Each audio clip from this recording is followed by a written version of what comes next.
माननीय गोपीचंद पडळकर यांनी अत्यंत महत्त्वाचा प्रश्न या सभागृहात आणला आहे। खरं तर मौजे संगमेश्वर येथील गट नंबर 114/अ आणि मौजे गुगळगाव येथील गट नंबर 253 असा हा दोन गट आहे। आणि अध्यक्ष महोदय, मुळात हा प्रश्न सुरू झाला या ठिकाणी जे आपण भूखंडाची अदलाबदली करतो, जमिनीची अदलाबदली करतो।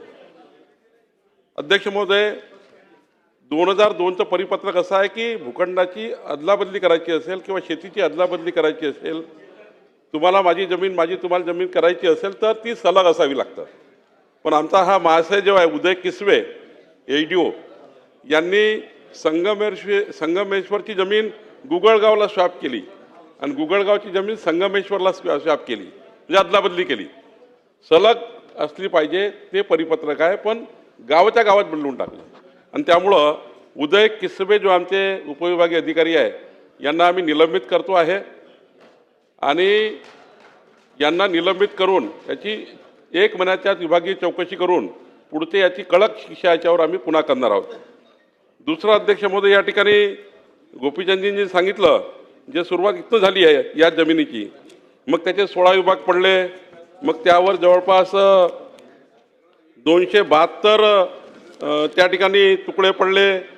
तुकडेबंदी कायद्याचं उल्लंघन झालं, MRTP कायद्याचं उल्लंघन झालं, विदाऊट एनए विदाऊट TP या ठिकाणी हे तुकडे झालेत। गोपीचंदजी ही गोष्ट खरी आहे आणि त्यामुळं 258 दस्त या ठिकाणी नोंदणी करण्यात आले, ते अत्यंत चुकीचं आहे।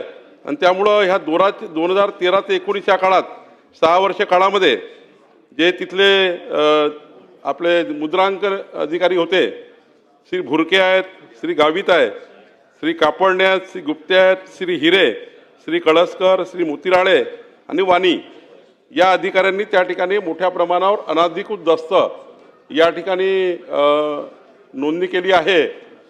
याचीही विभागीय चौकशी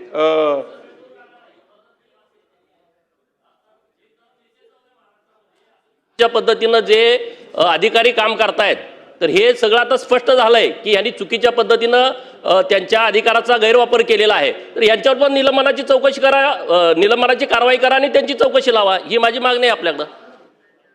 अध्यक्ष महोदय, 8 अधिकारी आहेत